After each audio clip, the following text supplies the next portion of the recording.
So yeah, got me some coffee and it's story time.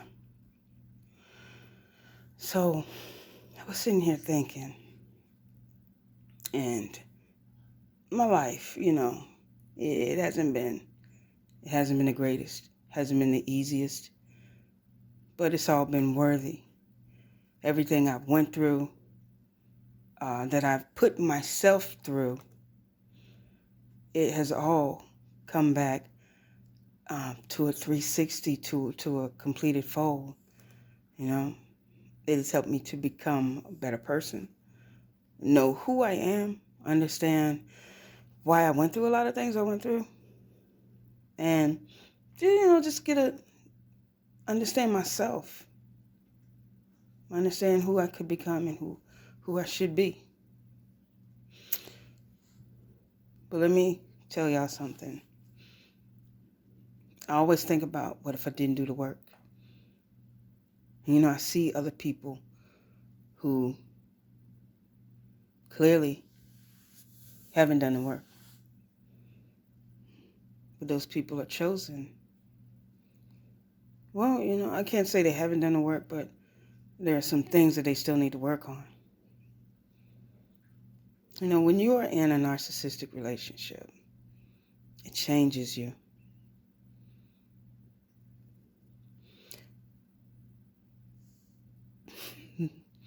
It can make you cold and bitter, or it can make you stronger and more conscious of your boundaries and who you have around you in general. It can make you conscious of your flaws also.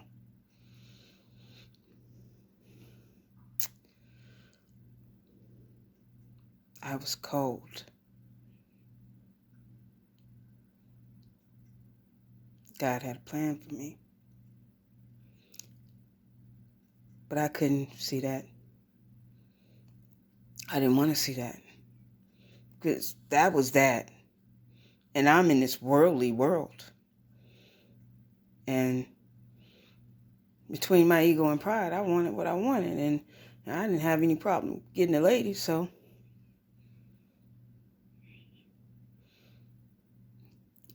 why am I worried about whatever pull I got with this man when I'm down here, when I can see what's happening. I can see what I'm going through. But anyway,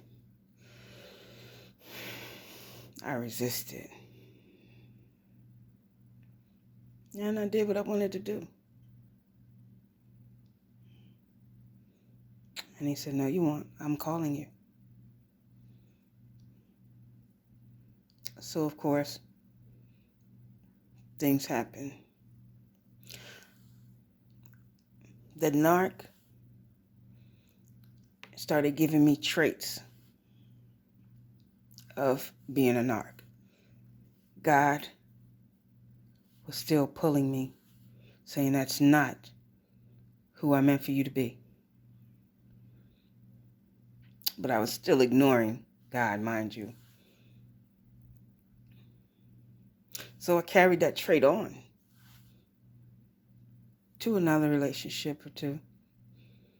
Didn't last long. It was toxic. I started becoming even more toxic towards myself. We'll talk about those things later in another video. But I started becoming more toxic to myself. And outside of becoming more toxic to myself, of course, I was toxic in relationships. Now I'm pretty much just controlling.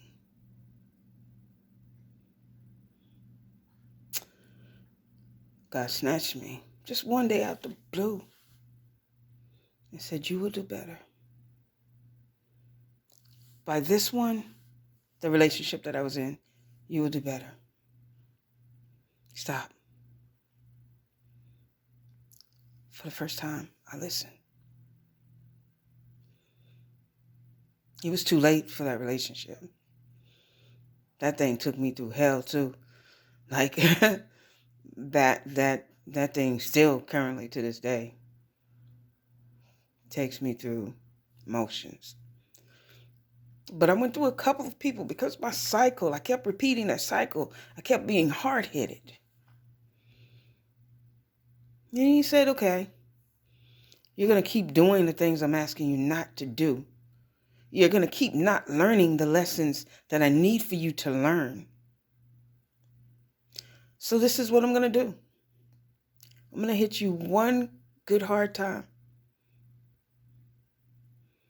I bet you'll see me then.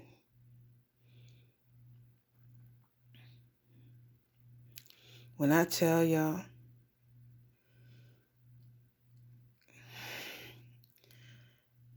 I met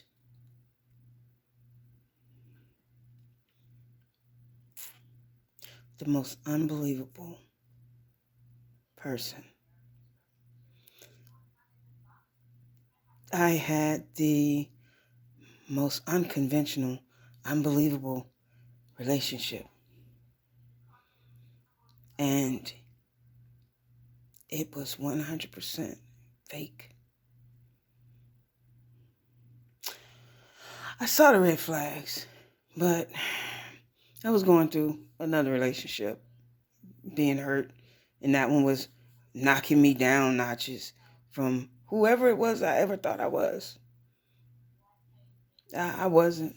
That one was breaking me. And to get away from feeling that way, and then, I went ahead and I jumped into this one. I guess I should have known better. I did know better. I just chose not to do better. So, that's what you get.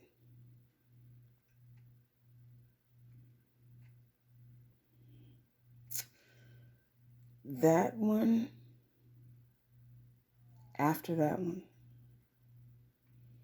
man, he said, my child, I asked you to listen to me. You asked for this. I gave you what you wanted. Now give me what I want. And he gave me what I wanted. What I had always thought I wanted. But it was in the way of be careful what you wish for. Because you just might get it. And my God, I got it. The biggest narcissistic, crazy, wild ride of a relationship that I've ever been in. The same one that broke me. I was already broken. But to have somebody play on you being broken, claiming they would put you back together, and then broke you into smaller pieces, oh, that was enough. I heard him. I heard him then.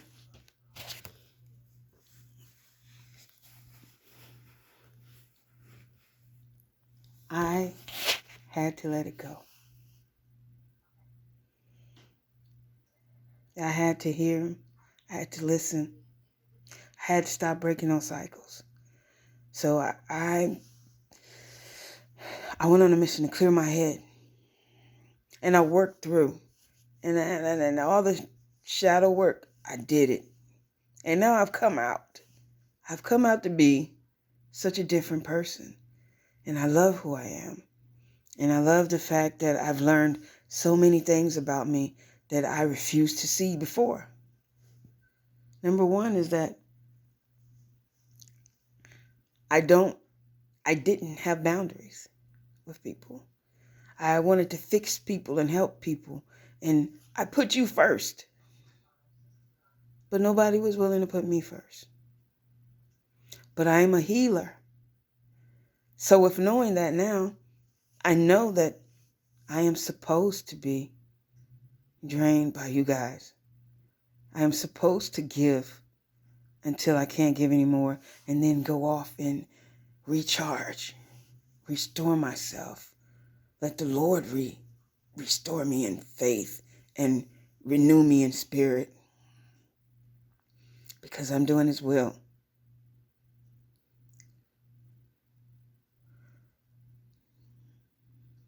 I'm better. But what about those people that don't want to do the work, or that haven't completely done the work, but they put off to you as if they do? You know, this is a thing people don't want to talk about. But sometimes people can be chosen and they choose not to answer. They feel that pull, they hear that calling. They have so many instances, so many things that happen that are not natural, that are surreal. So many things that there's no way that you can't accept the fact that it's from above. It's from God. It's from it's from a higher source.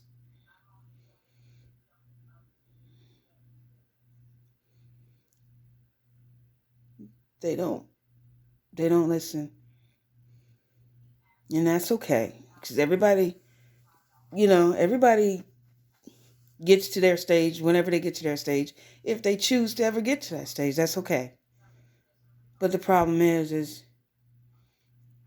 when they become cold and calculated and controlling. And I'm telling you what I know because I've been there, I've done that.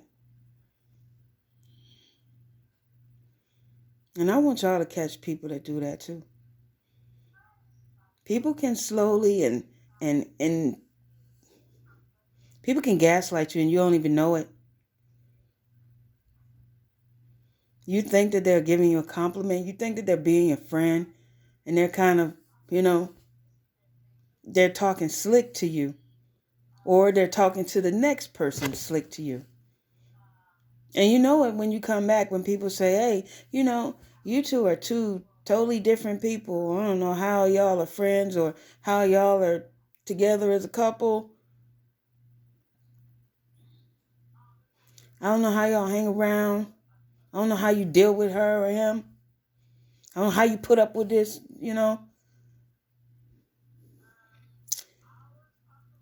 People, if they don't do the work and they get cold and they get bitter and they get hard, they become those if you want to call them covert, but there are a lot of different type of narcissists.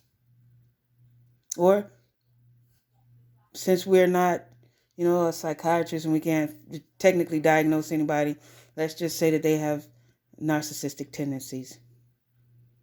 A lot of those tendencies. And they're sitting up here and they're trying to tell you how to get you together, but they still ain't fully gotten themselves together. And you can tell it by the way they act, by the way that they try to counsel you, just by the way that they just talk in general. If you listen, and you don't even have to do any deep listening, you just have to listen and really listen and hear what somebody's saying. See, we got this thing where we try to read between the lines of what people are saying. That's called an assumption. And a lot of times when you assume, you make an ass out of yourself and that person. So what you don't need to do is read between the lines. Have some clarity. If you can get them to give you clarity, get the clarity. If not, then what they said is what they said. They said what they said, right? Take it as is. Stop trying to make it into what you want to hear. We need to start seeing people for who they really are. Accepting people for who they really are. Because you see them. You just don't want to believe that that person is like that for whatever reason. But you better start believing.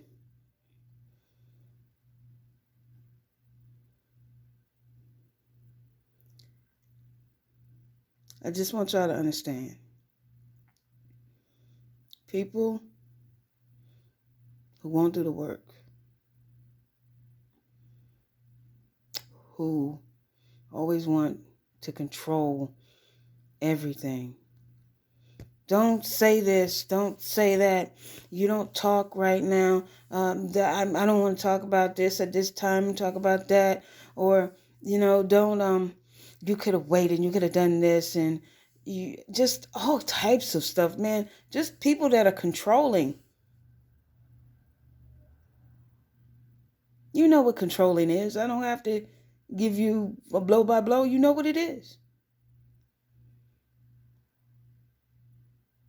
You can't tell me that you worked everything out within yourself with your ego and your pride, and you at your best to be the chosen one you should be.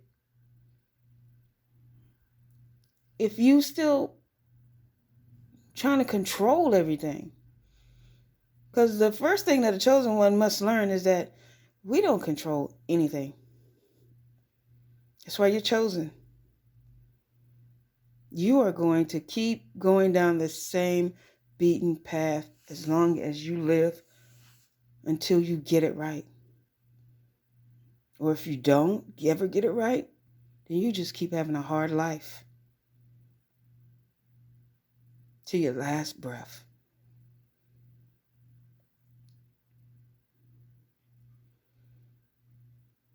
And that's not from a place of, I don't feel like it's from a place of anger. I feel like it's, or whatever you want to say. I don't feel like it's a negative place from God. I feel like it's the most endearing, loving place. Because he commands you to be better than you want yourself to be. That's beautiful. For anyone to care about you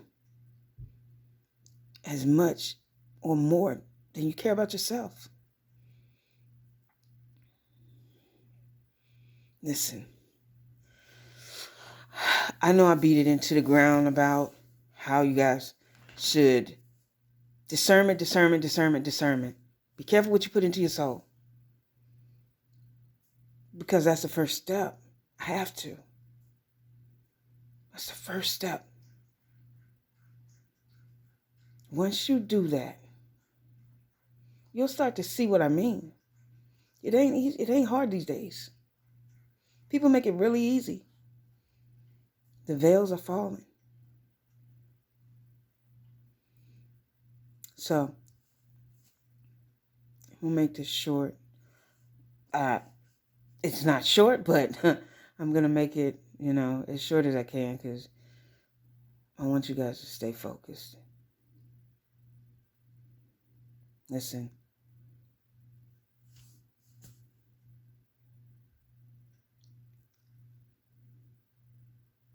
I'm going to come back. My mind just races. It goes 1,000,000 miles a minute. Because I just want to just grab you all and just hold you and just tell you it's going to be okay. Tell you I understand. But you are worthy and you are worth it. I always know that. And I'm going to leave this on that note. I'm going to say it again. Be discerning of the food that you put into your soul and who you listen to. And know that you are worthy and worth it.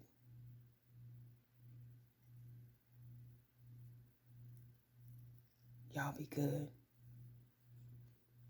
I ain't got nothing but love for you. Okay. Catch you later.